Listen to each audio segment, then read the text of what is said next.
Good morning, San Antonio. I'm Robert Vargas III, your host right here on Plática Politica. Thank you so much for joining us. We're going to be with you every single Saturday morning, and we're just so thankful that you're here with us. We're appreciative of Jerry and the Benavides family and everybody here at KEDA Radio for bringing us back on the air. We're excited to be here. We're going to be with you every single Saturday morning at 9 a.m., talking about a little bit of news, some politics, and of course, a little bit of chisme. So I hope you'll stay tuned with us. We've got with us this morning Bexar County Sheriff Javier Salazar, Monica Ramirez Alcantara, and of course, Mari Sanchez Belew, who's running for Bexar County Clerk. It's going to be a great morning. Stick with us. We'll be right back. Es la temporada de elecciones, así que para descansar de las redes sociales, revisé vote411.org para conocer a mis candidatos locales. Puse mi dirección en la página y apareció mi boleta electoral junto con las posiciones de los candidatos sobre temas como la economía y la salud reproductiva. Vote411 incluso me envió una guía del votante personalizada para consultar cuando vaya a votar. Ahora que tengo mi plan de votación, puedo regresar a navegar mis redes sociales. And we're back on Plática Politica. We're live on KEDA Radio Jalapeno 99.5 FM, 1540 AM. Whether you're in Gonzales, Uvalde, San Antonio, or Travis County, we're so excited that you could be with us this morning. There is so much going on in the world around us right now. And joining us this morning is Monica Ramirez Alcantara. She's the former chairwoman of the Bexar County Democratic Party. How are you doing this morning, Monica? I am great, Robert. How are you? I'm so happy you're back on the air. We're so excited to be here. It's so cool. I love doing the show. I love being here with our listeners every Saturday morning. And it's a beautiful day here in San Antonio. How are you doing? I'm doing great. I just, as you know, I'm running for district clerk, and I've just been out there pounding the pavement. A little birdie told me that you have personally knocked on thousands of doors yourself. Yes. Absolutely. Yes, I have. That is very exciting. So, Monica, let's talk about your chairmanship first. I want to talk about that, and then we'll go into the district clerk's race and why you went into that. You were the party chair for 7 years. Do you come from a political family? Like, what is it that made you decide you were going to jump in politics in the first place? Actually, no, not from a political family. And I was a litigation paralegal and a softball mom. And a wife, and that's who I was. And then I saw a need. I saw a need in Bexar County for a change in leadership, someone who was going to stand on the democratic values, and then help fight to ensure that we were working really, really hard to get all our Democrats elected. And that's when I stepped up. And it's no secret that you didn't have an easy tenure, right? You faced a lot of challenges. You absorbed a party that was in the red and was doing everything on pen and paper. And you certainly helped modernize. You brought the party up to speed, reduced the debt. Those are all things that we know have been documented about your leadership. Having said that, what did you learn? What was that experience like for you? Well, the experience was a little challenging at the beginning, but I am, I'm very tenacious. I don't give up easy. I believe I've been able to prove that to Bexar County. And when there is a job to do, I am ready to get in it and make sure the job is done. Then you did a fabulous job as our county chair. I got to watch that firsthand and be a part of that. So that was really exciting. What have you learned about yourself throughout this process and about the world around you? Well, I've learned that I have a lot of strength, great patience, and just the type of personality who's, able to work with just about anyone. And what made you decide to jump into the clerk's race? Obviously, you had to leave after serving 7 years. You said, this has been fun. This has been nice, as I like to say. And you decided to run for district clerk. Well, my heart, right? My heart has always been in the legal field. As a, very young woman early on, we're not going to talk about age here, but as a very young woman early on, I started out as a litigation paralegal. And the reason I chose that profession is because I wanted to help those that were injured or those that were in need of assistance. Many times when you walk into a courtroom, there's not very many times you're walking in on someone's best days. Most of the time you're walking in on someone's worst day, and you have to be that strength. You have to be that person that has empathy and care and concern to make sure that you're there to provide support and help. And that's what I wanted to do early on in my career. And that's why I chose to be a litigation paralegal. So why the district clerk's race? Well, the district clerk's race, I see once again, I see a need for strong leadership. I see a need for modernization. I see a need for bringing up the morale at the courthouse with our employees. I see a need to take care of the employees. And so my heart has always been in helping the legal field and our litigants and the community and our attorneys at large. And so with that, I wanted to make sure I walked into or became the district clerk so I could make a change, so that I could help in the process. In Harris County, where I worked many, many years, at any given point, if my attorneys or the residents there, the clients that we were taking care of, needed a document, needed assistance, at any given point, 24 hours a day or 7 days a week, I could put my hands on their documentation through the courthouse. In Bexar County, we do not have that. There is no access. So if we're working on a case or the attorney's working on a case to help their client, it may be many times you're working at 2, 3 o'clock in the morning. Well, you cannot obtain those records here in Bexar County. You have to wait until 8 o'clock in the morning until you can get down to the courthouse. And by that time, you're trying to step into, a client's hearing or to a case. And it just makes it very difficult. It impedes justice. That's an interesting thought. You mentioned something earlier about taking care of the employees. What does that look like? You've got a whole bunch of people. I think how many people work at the district clerk's office? 200 plus. You got over 200 plus people that work there that have the ability to essentially choose whether or not you're their boss, right? They have the ability to vote for Correct. you or against you, right? What does taking care of the employees look like? Well, taking care of the employees to me, it looks like sitting down with each and every one of them, having a conversation, going over what they've done there at the district clerk's office, their skill level, their pay level, and just making sure that everyone is being taken care of. If everyone is taken care of, then they're more apt to take care of the rest of the community. That's really interesting. I've heard you talk about unionizing, things like that. Is that something that you're really serious about? Absolutely. I would not say it if I were not. And so, I recall and I know what it feels like to work and give of yourself. If you're working and giving of yourself, then you should be being looked after and taken care of. And when I hear that there are employees that are working on weekends and not being compensated either through comp time or through pay, then I feel that that's a problem. No, absolutely. It is important that we take care of our workforce here in Bexar County. I mean, look, at the end of the day, the people that work in our courthouse are our brothers, our sisters, our friends, and even our moms, right? And I'm a married woman now, but there was a particular period of time in my life where I was a young single mom. And so I know what that's like. And I know what it's like to be taken advantage of. And I would not like to see that for any of my employees. We're going to take a quick break and we'll be back with Monica Ramirez Alcantara, who's running for Bexar County District Clerk. Thank you. I'm voting for more than just a person. I'm voting for affordable housing. I'm voting for my education. I'm voting for women's rights. I'm voting for a fair living wage. I'm voting. I'm voting for our future. For my family. I'm voting because my life depends on it. Listen, it's time to reclaim your vote. Whatever your reason, whatever your issue, just vote. I'm voting. Are you? Go to reclaimyourvote.org for more. This message is paid for by the National Urban League. And we're back on KEDA Radio Jalapeno. I hope everybody's having a fabulous Saturday morning. We're talking to Monica Ramirez Alcantara, who's wanting to be your next Bexar County District Clerk. Monica, it's Bexar County, it's District Clerk. I'm hearing some conflicting words. Who can vote for you in this race?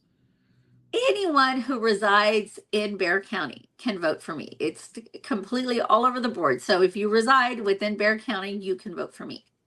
And District Clerk, what does that mean? It's not like District 6, District 7, District 4, right?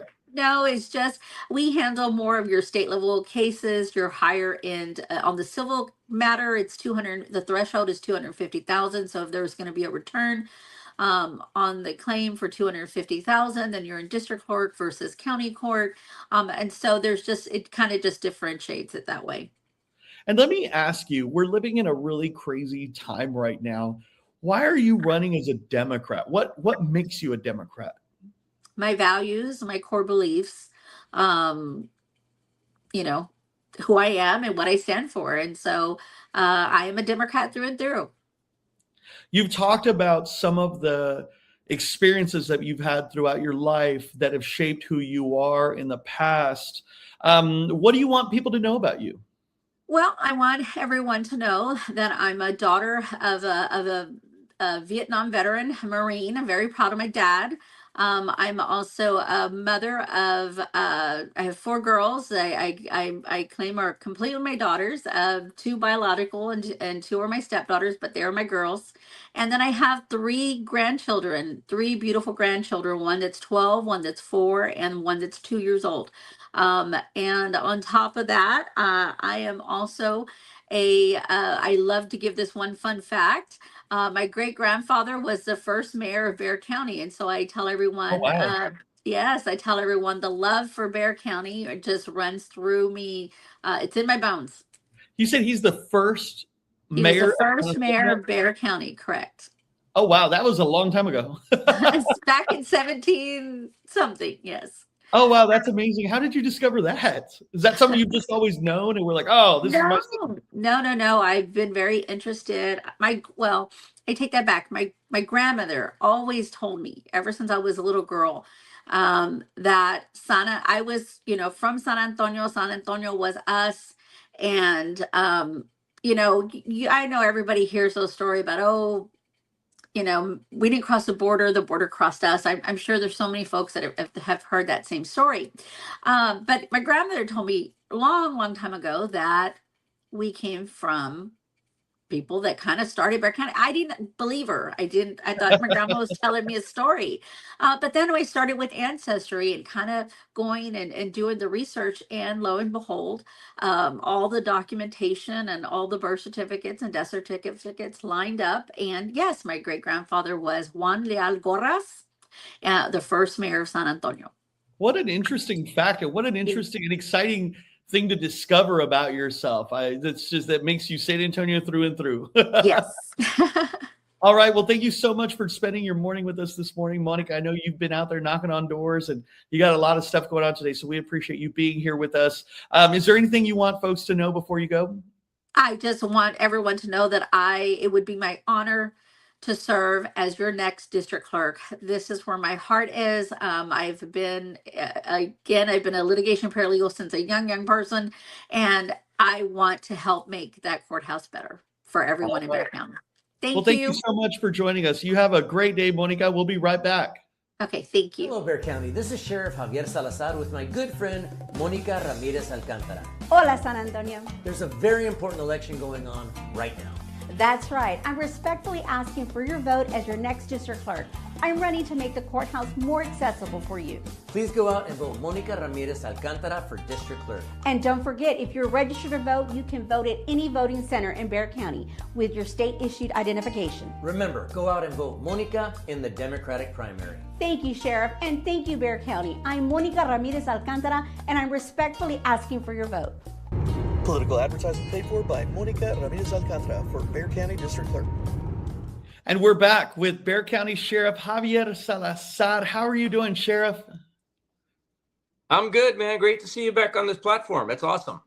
Congratulations. Yeah, it's great to be here. We love me some Radio Jalapeno, and we love being here every single Saturday morning.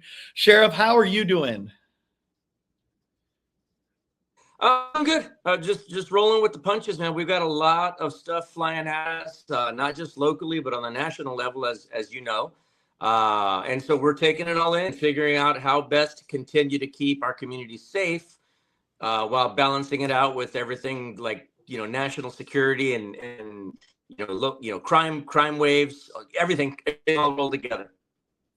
You mentioned national security. You recently made some comments, and some people were happy and some people were not, which is the Salazar way. Tell me a little bit about what prompted you to make the statements that you made at the event for Congressman Castro, that in which you talked about your focus about prioritizing law enforcement as opposed to immigration enforcement. Yeah, I mean, look, it is what it is. You know, you have to take a stance. You have to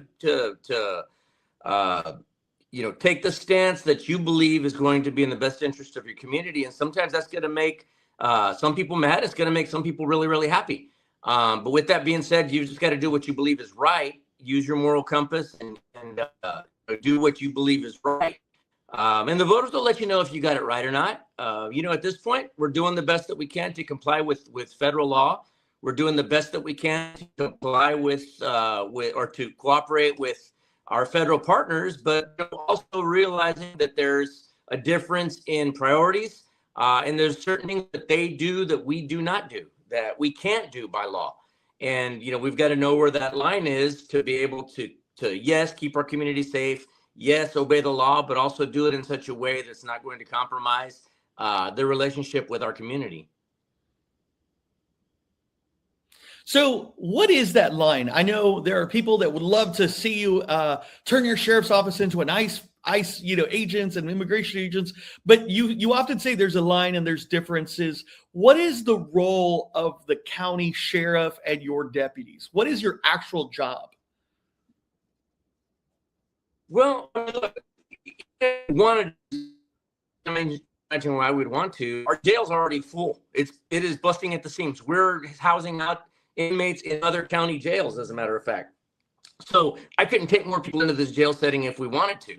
With that being said, here recently, the state of Texas passed a new law where every sheriff's office in the state has to enter into an agreement with ICE.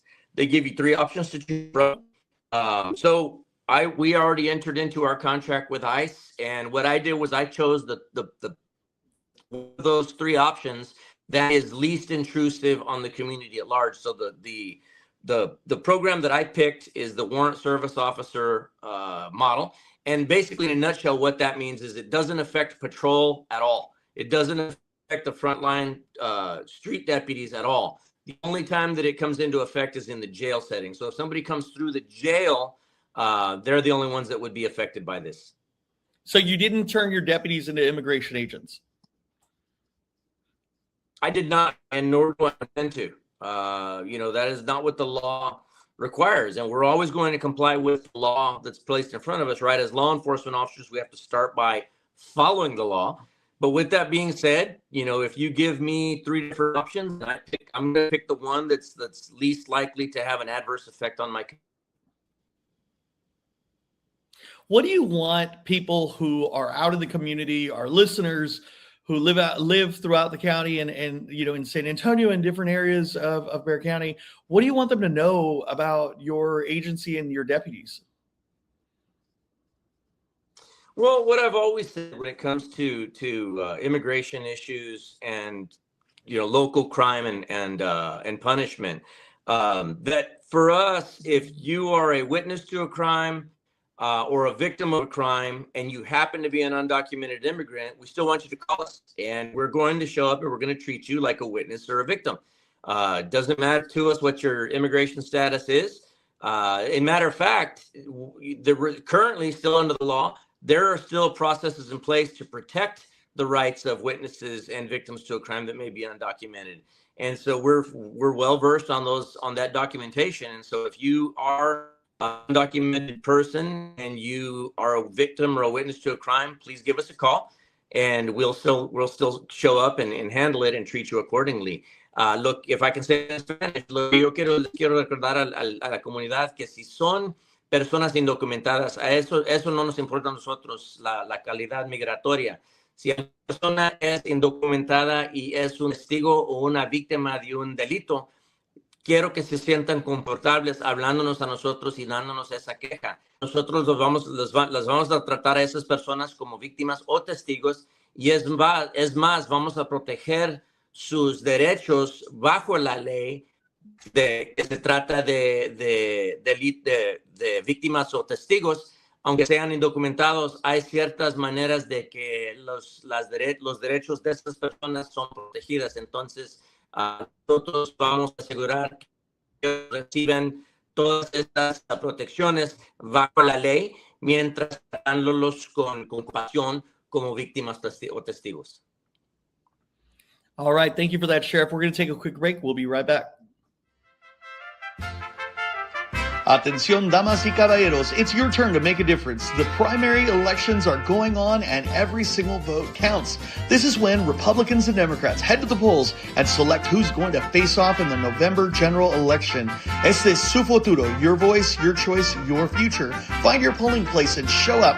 Early voting is May 17th through the 27th, and Election Day is March 3rd. If you're registered to vote, you can cast your ballot at any voting center in Bexar County with your state-issued identification. So get ready, get set, and let's hit the polls. Vayan a votar en la elección primaria. Soy Mari Sánchez Belew y les pido su voto para ser su próxima secretaria del condado de Bexar.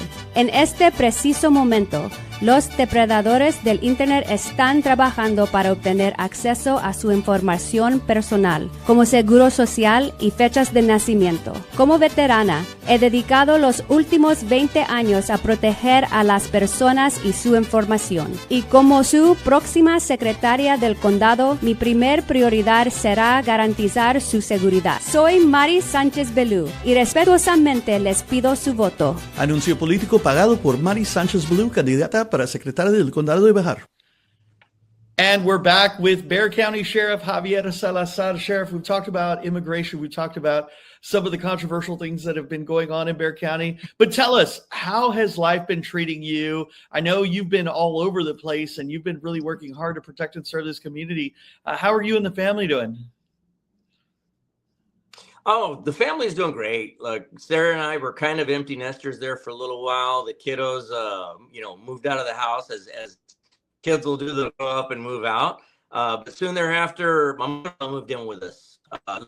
And so now we're not empty nesters anymore, but we're enjoying this next chapter. And, still having a good time. But, obviously Sarah's still the rock star that I'm used to having by my side.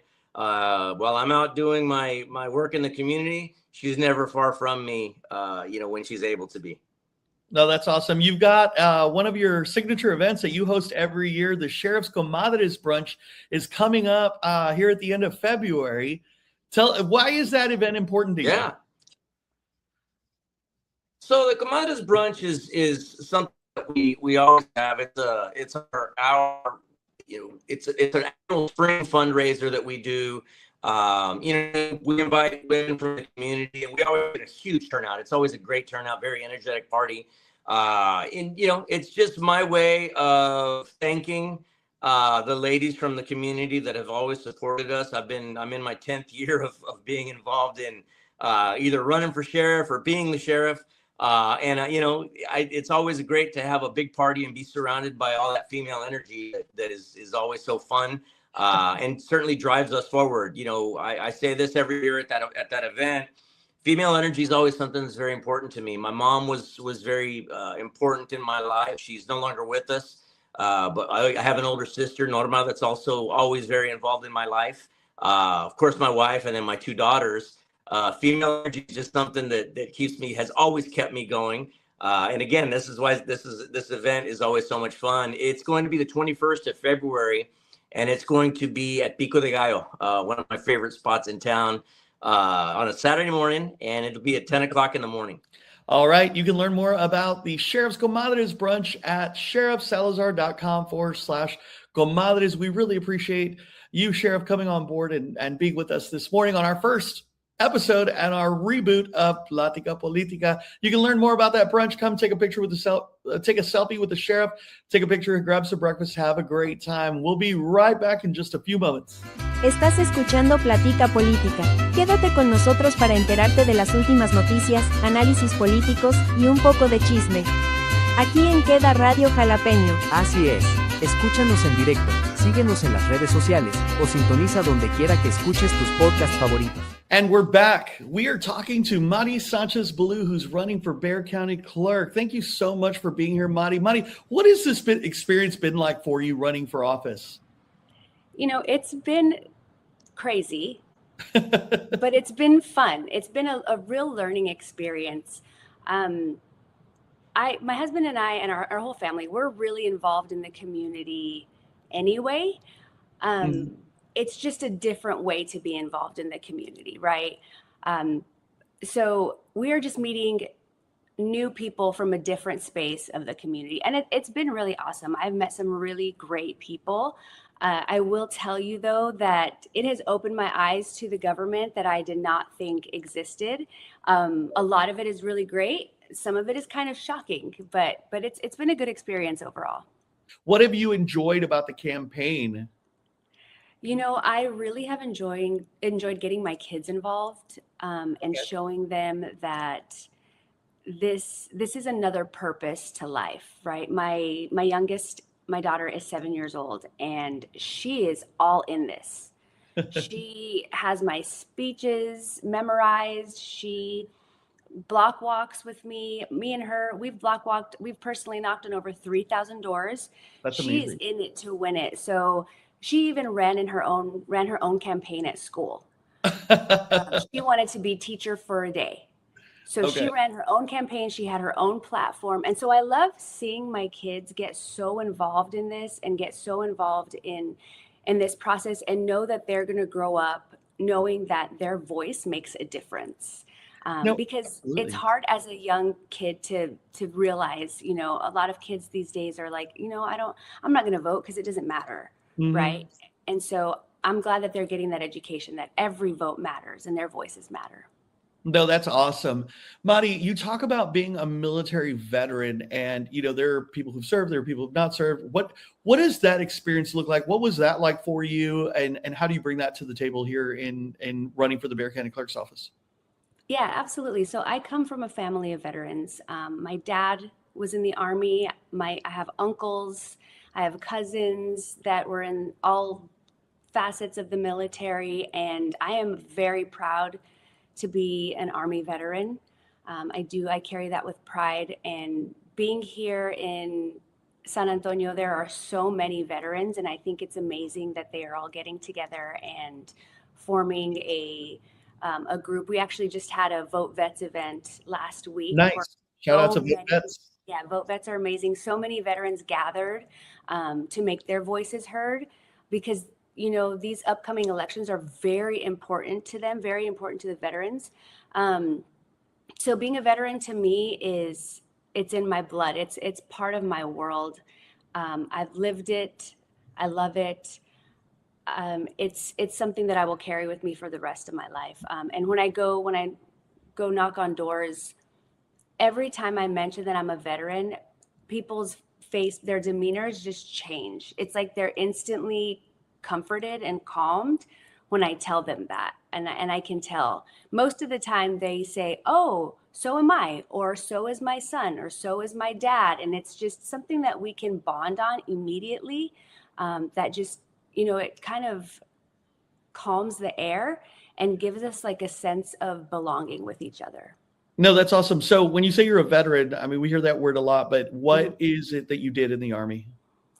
So I was in the military in the Army for 6 years, and I deployed to Operation Iraqi Freedom. I was there for about a year and a half as an intelligence officer. So I'm a combat veteran, and there are many different types of veterans. There are disabled veterans. I'm actually a disabled veteran as well. So shout out to all my veterans, every single type of veteran. Some have deployed, some haven't deployed, but in, you know, every single aspect, veterans are amazing. And so you've led battalions, I don't know the language, so I'm just going to say you've led battalions, and platoons, and sports teams. Yep. No, I'm just teasing. So I was what does that look I like? was a staff officer. I was a military intelligence battalion S2, battalion intelligence officer. I also led a SIGINT platoon, a platoon leader. And so I oversaw a battalion of over 300 people, a platoon of over 45 people. So at different levels, I had a squad at one point when I was, first getting started, about 7 to 10 people. But I went to military school in high school. I actually left my family home at 15, 16 years of age and went to a military boarding school. And so that's when I first started getting into leadership. Okay. I became a squad leader, a staff sergeant, a platoon leader, and I was leading people that were older than me. So I was a sophomore in high school leading sophomores in college. And so for a majority of my life, I've been a people leader, and most of the time in charge of and leading people that are my age or older. And so there's a very special way to do that, right? There's a very special way to talk to people and lead people without making them feel beneath you. Yeah. There's a way to relate to people where they want to work with you. And I feel like I have those qualities. I have a great track record. Every single one of my teams has been amazing and has loved to work with and for me. I always say I lead from behind. Like, I lead from behind. I'm not in front leading because I am pushing my people forward. No, right. absolutely. I'm not just dragging them behind me. And so anything I would ever ask people on my team to do, I'm willing to do. And that's the kind of leader I am, and I always have been. So. No, that's awesome. That's great to hear. Mari, before you head out, thank you. Like I said, thank you so much for joining us. But before you head out, what do you want people to know about you? I am just your normal, everyday mom, wife, and family gal. Like, it's funny because I don't view myself as a politician, no matter how many times people tell me that I am. I just see myself as someone that saw a need and wanted to step in and help. And so I believe in the work that I do constantly. I like to make change where change is needed. I like to improve processes where that's needed. And so I would love your vote if that's something that you truly believe. I would love your vote to help move Bexar County forward, because I believe we need to move forward, right? We can't stay stuck where we are right now. Bexar County needs to move forward like every other big county in Texas. We are definitely behind, and I'm the one that's going to do that for you. All right. Thank you so much for joining us. You're listening to Plática Politica. We'll be right back. You have rights, no matter your immigration status. If law enforcement, or ICE, comes to your door, ask for identification. Do not open the door unless they have a warrant signed by a judge. Ask them to show it through the window or slide it under the door. You have the right to remain silent. You don't have to answer questions about your immigration status, how you enter the U.S., or where you're from. If you are arrested, stay calm and do not resist. Tell the officer, I am exercising my right to remain silent. Do not sign anything you don't understand without talking to a lawyer. On buses, trains, or airplanes, you still have rights. If stopped, you can say, I am exercising my right to remain silent. You don't have to consent to a search of your belongings. Keep a family preparedness plan. Designate someone you trust to care for your children if you are detained. Keep important documents like passports and legal papers in a safe place. If you don't speak English, ask for an interpreter. Protect yourself and your family by staying informed and prepared. All right, San Antonio, thank you so much for joining us right here on KEDA Radio Jalapeno. It's been awesome to reboot Plática Politica for you all. We're going to be here every single Saturday morning at 9 a.m. talking about news, politics, and a little bit of chisme, because who doesn't like chisme, right? All right, y'all have a great Saturday morning, and we look forward to joining you next week. Take care.